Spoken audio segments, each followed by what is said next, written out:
आपको पता है डीएनए में जैसे 4 ही बेसिस होते हैं, जैसे 4 बेसिस ए, टी, जी, सी। ये 4 बेस पेस किस प्रकार से 20 अमाइनो एसिड्स को कोड करते हैं वो हम देखने वाले हैं। ओके, 20 अमाइनो एसिड्स को कोड करते हैं। अभी ये 4 बेस पेस किस प्रकार से कॉम्बिनेशन बनाते हैं और वो अमाइनो एसिड्स को कोड करते हैं वो देखने वाले हैं आज के वीडियो में। चलिए शुरू करते हैं वीडियो। फिर वीडियो में एंड तक बने रहिए, आपके सारे डाउट्स क्लियर हो जाएंगे। सबसे पहले हम देख लेते हैं डीएनए और आरएनए में क्या फर्क होता है। डीएनए में दो प्यूरिन के रिंग्स होते हैं। जो प्यूरिन रिंग है वो इस तरह से हेक्सामेरिक रिंग होती है जो एक पेंटामेरिक रिंग को अटैच्ड है। ये प्यूरिन का स्ट्रक्चर है। और जो पिरिमिडिन है वो इस तरह से रहता है जिसमें हेक्सामेरिक रिंग रहती है। Okay, only one hexameric ring is there. Okay, so now there are 3 pyrimidines here and 2 purines here. Okay, plus there is a difference of OH group at 2 prime position. Okay, so at 2 prime position in RNA there is a presence of OH group, where in DNA it is not there. Okay, DNA it is not present. Okay, so let's see now the constituents of polypeptide chain. So now we know that the polypeptide chain is having 20 different amino acids. These are naturally occurring amino acids. Okay, so this is the structure of amino acid, where there is an amine group and there is a COOH group. Okay, so similarly this is a second amino acid. So when these are combined together, it forms a bond, that is CONH bond. This bond is called as amide bond. This bond is called as what? It is called amide bond. Okay, so now this bond is formed between two different amino acids. Now these amino acids are linked together by the means of translation. Okay, so there are 20 amino acids. Out of these 20 amino acids, only the first amino acid, that is glycine, is the very simplest amino acid, so it is not having any form. Okay, other rest amino acids are present in two forms, because they are having an asymmetrical alpha carbon atom, and the two forms is DNL form, that is dextrorotatory form and levorotatory form. Okay, so इस तरह से दो अलग अलग form में मिलते हैं ये। आगे देखते हैं कि किस तरह से अमाइनो एसिड्स कोड किए जाते हैं। ओके, सो ये अमाइनो एसिड्स जो 20 अमाइनो एसिड्स है ये अलग अलग प्रकार के हैं। पहला जो है वो है नॉन पोलर और अनचार्ज्ड अमाइनो एसिड्स। सो ये सारे अमाइनो एसिड्स इसमें आते हैं। ये उसके सिंगल लेटर कोड है और ये इसके ट्रिपल लेटर कोड है और ये उनके नाम है। ओके, उसी तरह से बेसिक अमाइनो एसिड्स 3 है, एसिडिक अमाइनो एसिड जो है वो 2 है, एम्बिगुअस कोड वाले अमाइनो एसिड्स 2 है, एस्पार्जिन और ग्लूटामाइन, और पोलर और अनचार्ज्ड अमाइनो एसिड्स इस तरह से है। ओके, सो ये सारे अमाइनो एसिड्स हो गए।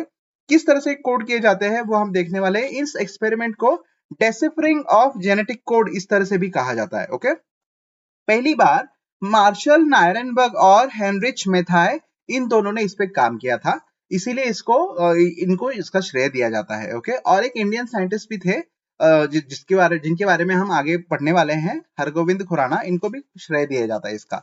इन दोनों ने मिलकर नेशनल इंस्टीट्यूट ऑफ हेल्थ में ये काम किया था। नेशनल इंस्टीट्यूट ऑफ हेल्थ कहां पर है? तो वो यूनाइटेड स्टेट्स ऑफ अमेरिका में है। ओके, सो इन एक्सपेरिमेंट्स को cracking of genetic code experiments भी कहा जाता है, क्योंकि इसके मदद से हमने जेनेटिक कोड क्रैक किया था। ओके, सो किस तरह से किया था इन्होंने ये हम इन एक्सपेरिमेंट्स में देखने वाले। ओके, तो यहाँ पर दो अलग अलग अप्रोचेस है डेसिफरिंग ऑफ जेनेटिक कोड के।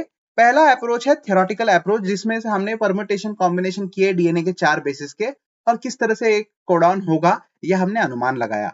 उसको ट्रिपलेट हाइपोथेसिस भी बोला जाता है, जो हम देखने वाले थोड़ी देर में। और दूसरा जो अप्रोच है वो है प्रैक्टिकल अप्रोच, जो प्रैक्टिकल एक्सपेरिमेंट्स करके उन्होंने तैयार किया। ओके, सो पहला थ्योरेटिकल अप्रोच देख लेते हैं। देखिए यहाँ पर आपको तो सेंट्रल डोग्मा पता ही है।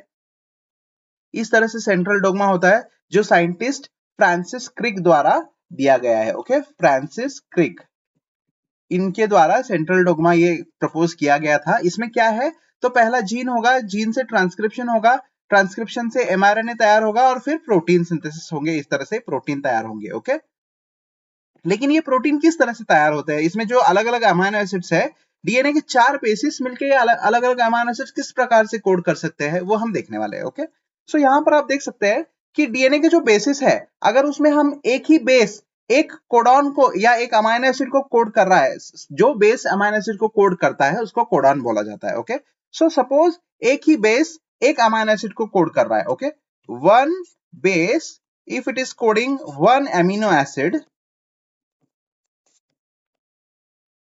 then there will be 4 amino acids possible. Yes आप यहां देख सकते हैं 4 अमीनो एसिड्स ही पॉसिबल होंगे। ओके पर ऐसा नहीं है, टोटल 20 अमीनो एसिड्स है। ओके तो चलो हम दो कोडॉन या दो बेस पेयर एक अमीनो एसिड्स को कोड करता है ऐसा कंसिडर करते हैं, ये थ्योरेटिकल अप्रोच है। ओके सो इसका अगर कॉम्बिनेशन निकाले तो यहाँ पर 16 अमीनो एसिड्स आते हैं। ओके अगर हम इसको 3 अमीनो एसिड्स कंसिडर करेंगे, जैसे यहाँ दिया हुआ है 3 अमीनो एसिड्स करके कंसिडर करेंगे, मतलब 3 डीएनए के बेसिस एट ए टाइम हम एक कोडॉन बोल के कंसिडर करेंगे, तो वहां पर 64 अमीनो एसिड्स पॉसिबल है, क्योंकि रैंडम कॉम्बिनेशन जो है 4 बेसिस का वो 64 होगा, इसीलिए 4:3 किया है हमने। ओके सो 64 पॉसिबल कोडॉन्स आते हैं जो 20 अमीनो एसिड कोड कर सकते हैं। ओके और अगर हम 4 करेंगे तो 4:4 ये 256 आता है, जो थ्योरेटिकली हमको पॉसिबल नहीं लगता, क्योंकि 20 अमीनो एसिड को कोड करने के लिए 256 codons is not practical approach here, और it is not correct actually. So 64 codon हो सकता है, ऐसा थ्योरेटिकल अप्रोच लगाया था साइंटिस्ट ने, इसीलिए इस थ्योरेटिकल हाइपोथेसिस को ट्रिपलेट हाइपोथेसिस ऐसे भी बोला जाता है। ओके इसको ट्रिपलेट हाइपोथेसिस इस तरह से बोला जाता है। ओके सो देखते हैं कि आगे एक्सपेरिमेंटली उन्होंने किस तरह से प्रूव किया कि 3 न्यूक्लियोटाइड बेसिस का एक कोडॉन होता है और वो एक अमीनो एसिड को कोड करता है। ये उन्होंने किस तरह से प्रूव किया वो हम देखने वाले हैं अगली स्लाइड में। ओके सो चलिए अगले स्लाइड में चलते हैं। जैसे मैंने कहा पिछले इसमें कि 16 यूनिक जो होंगे कोडॉन्स दो अमीनो एसिड के लिए, वो तो पॉसिबल नहीं है। 64 पॉसिबल है 20 अमीनो एसिड्स के लिए, इस वजह से जो ट्रिपलेट कोडॉन हाइपोथेसिस है वो ज्यादा मान्य की गई हाइपोथेसिस है। ओके सो जो cracking of genetic code experiment है ये 1961 में शुरू हुई, जिसमें मार्शल नायरनबर्ग और हेनरिच मेथाई इन दोनों ने मिलकर एक काम किया था, जैसे मैंने आपको बताया। ओके सो यहाँ पर इन्होंने काम किया, क्या काम किया देखिए। तो पहली बार इन्होंने इन विट्रो ट्रांसलेशनल असेंबली इस तरह से बाहर मतलब आइसोलेट की। ओके अभी इन विट्रो ट्रांसलेशनल असेंबली क्या है, जैसे हम जानते हैं कि हमारे सेल में प्रोटीन सिंथेसिस होता है। ओके तो उसमें क्या क्या इन्वॉल्व है, तो उसमें टीआरएनए इन्वॉल्व है, उसमें राइबोसोम इन्वॉल्व है, फिर उसमें राइबोसोम के दोनों सब यूनिट इन्वॉल्व है, उसमें अलग अलग टाइप के अमाइनो एसिड्स इन्वॉल्व है। Okay amino acid tRNA synthetase या एंजाइम इन्वॉल्व है, और आर्टिफिशियल एमआरएनए इन्वॉल्व है। ओके एमआरएनए भी इसमें इन्वॉल्व है। ओके सो इन सब का जो मशीनरी है उन्होंने आइसोलेट किया, और इस आइसोलेटेड मशीनरी का उन्होंने यूज किया इन विट्रो ट्रांसलेशन करने के लिए। यहाँ पर फायदा क्या हुआ उनका इन विट्रो मशीनरी आइसोलेट करने का, कि यहाँ पर वो आर्टिफिशियल एमआरएनए तैयार करके इस असेंबली में डाल सकते थे, और ट्रांसलेशन उनके एमआरएनए के अकॉर्डिंग होगा, जो डीएनए के बेसिस उन्होंने एमआरएनए में यूज किए हैं उस हिसाब से ट्रांसलेशन होगा, इसलिए उन्होंने ये इन विट्रो असेंबली का यूज किया था। ओके ये जो इन विट्रो असेंबली आइसोलेशन है ये पहली बार हरगोविंद खुराना इन्होंने की थी, जो एक इंडियन साइंटिस्ट है। ओके सो किस तरह से उन्होंने एमआरएनए बनाया, तो चलिए देखते हैं पहले उन्होंने रिसर्च किस हिसाब से किया। पहले उन्होंने जो एमआरएनए है वो पॉली यू का बनाया। ओके जिसको पॉली यूरिडिलिक एमआरएनए भी बोलते हैं, जिसमें सिर्फ एमआरएनए में यू यही बेस होगा, मतलब पूरा mRNA you you you you इस तरह से बना होगा। आप देख सकते हैं यहाँ पॉली यू पॉलीमर बोलते हैं, इसीलिए इसको होमोपॉलीमर मेथड भी कहा गया है। ओके इसीलिए इसको होमोपॉलीमर मेथड भी कहा गया है। ओके सो क्या होगा इसमें, पॉलीन्यूक्लियोटाइड फॉस्फोराइलेज इस एंजाइम के द्वारा ये एमआरएनए आर्टिफिशियली बनाया गया, और ये इस तरह से ट्रांसलेशनल ट्यूब में डाला गया। ओके सो इस ट्यूब में ना सब तरह के जो होते हैं ना क्या बोलते हैं, रेडियो लेबल्ड अमीनो एसिड इसमें डाले गए, और सारे अमीनो एसिड्स अलग अलग लिए हैं उन्होंने, अलग अलग ट्यूब में 20 अमीनो एसिड्स है, 20 अलग अलग ट्यूब्स लिए हैं, ऊपर 10 और यहाँ नीचे 10, और उन्होंने ये एमआरएनए सभी में डाला, जो पॉली यू का जो एमआरएनए है वो सभी में डाला। ओके तो उनको क्या समझ में आया, जब लास्ट उन्होंने एक्सपेरिमेंट परफॉर्म की, जब इसमें सारे इनविट्रो असेंबली डाली, तो जो पॉलीपेप्टाइड चेन तैयार हो रही है वो सिर्फ फिनिल एलानिन अमीनो एसिड की है। कौन से अमीनो एसिड की है, phenyl alanine. Okay phenyl alanine amino acid की है। ओके सो जैसे हमने थियोरेटिकली देखा था तो कि ट्रिपलेट कोडॉन जो है, जो यू यू यू है, वो एक अमीनो एसिड फिनिल एलानिन को कोड कर रहा है। यस सो जो पॉलीपेप्टाइड चेन बनी वो फिनिल एलानिन की ही बनी, मतलब एक 20 ट्यूब में से एक ट्यूब में सारे जो पॉलीपेप्टाइड चेन बनी वो सिर्फ फिनिलएलानिन अमीनो एसिड की बनी, जैसे आप यहाँ देख रहे हैं।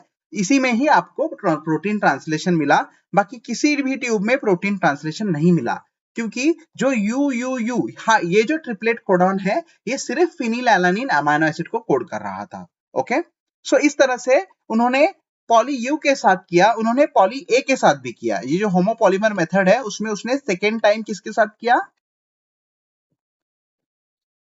फर्स्ट वाला जो था उन्होंने किसके साथ किया था? फर्स्ट वाला उन्होंने पॉली यू के साथ किया था, सेकेंड वाला poly A, then poly G and then poly T. Okay, आपने जेनेटिक इंजीनियरिंग जो चार्ट होता है कोडॉन का या जेनेटिक कोड का जो चार्ट होता है वो देखा होगा आपने। सो वहां पर पॉली यू जो है वो फिनिलएलानिन को कोड करता है। इसी तरह से ट्रिपल ए जो है वो अलग अलग अमीनो एसिड को कोड करेगा, और पॉली जी ये अलग अलग अमीनो एसिड को कोड करेगा, पॉली टी ये अलग अलग अमीनो एसिड को कोड करेगा। सो इस तरह से ना अलग अलग अमीनो एसिड अलग अलग इसको कोड कर रहे थे। ओके, सो जैसे अभी यहाँ पर देखा आपने होमोपॉलीमर मेथड में कितने पॉसिबल है एमआरएनए?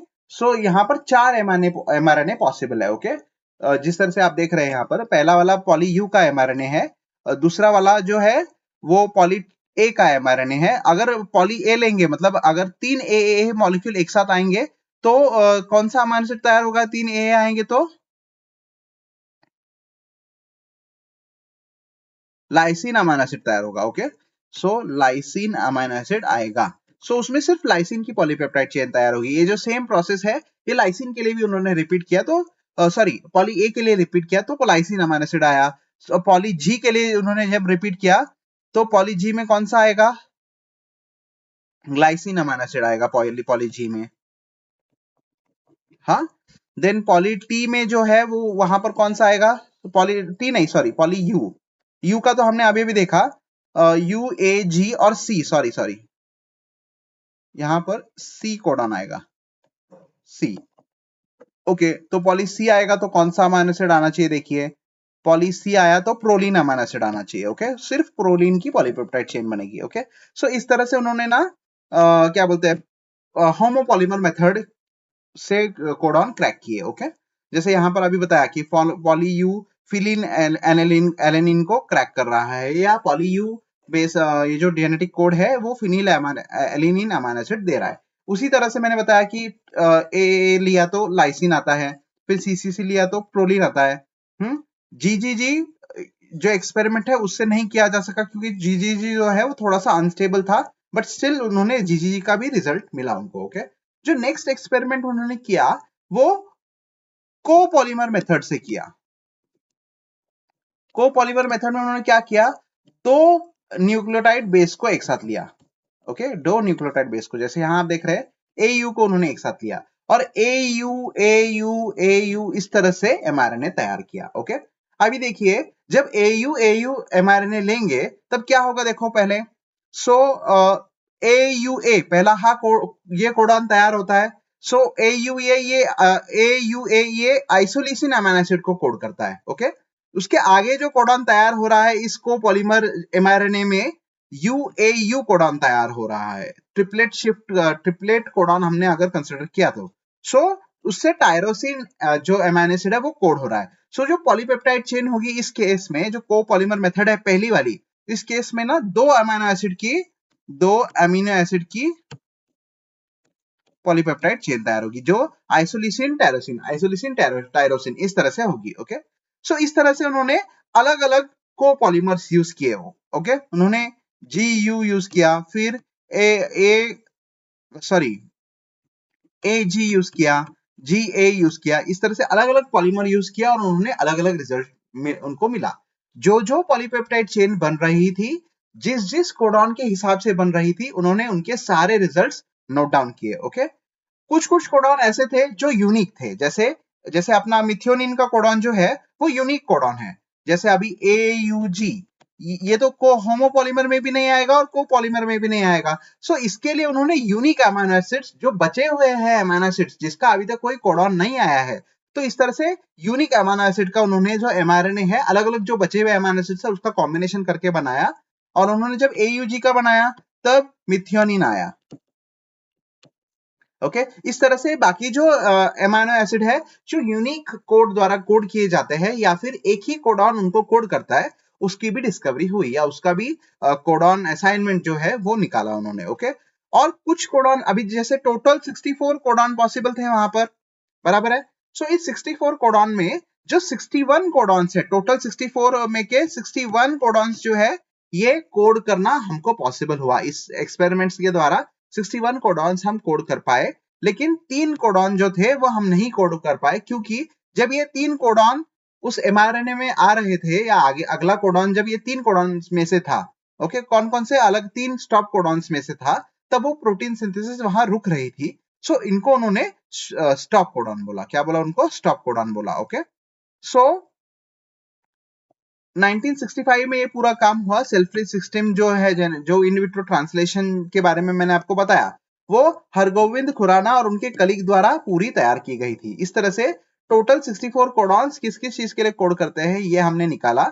जो उसमें के 3 है वो नॉनसेंस या स्टॉप कोडॉन उनको बोला जा सकता है, जो टर्मिनेशन सिग्नल का काम करते हैं, वो किसी भी अमीनो एसिड को कोड नहीं करते। तो इस तरह से जो जेनेटिक बेसिस है नाइट्रोजीनियस बेसिस AUGC, ये किस तरह से 20 अमीनो एसिड्स को कोड करता है, ये जो रिडल था ये रिडल सॉल्व किया गया। ओके इसमें नायरनबर्ग, खुराना, रॉबर्ट हॉली इनको नोबेल प्राइज से नवाजा गया 1968 में, क्योंकि इन्होंने बहुत इंपॉर्टेंट काम किया था और ये हमको बहुत ये जो जेनेटिक कोड है ये हमको बहुत मदद करता है। आप देख सकते हैं यहाँ पर किस तरह से ये चार्ट है जिसमें कुछ यूनिक अमीनो एसिड्स, जैसे अभी यहाँ पर UAA जो स्टॉप कोडॉन को कोड करता है, UAG जो स्टॉप कोडॉन को कोड करता है, और UGA ये भी एक स्टॉप कोडॉन को कोड करता है। इनको ओपल, एम्बर एंड ओखर ऐसे भी बोलते हैं। ओके जो इनकी जो नाम है जो जेमस्टोन्स के नाम पे रखे हुए हैं, ओपल, एम्बर, ओखर, इस तरह से इन 3 स्टॉप कोडॉन्स के नाम है।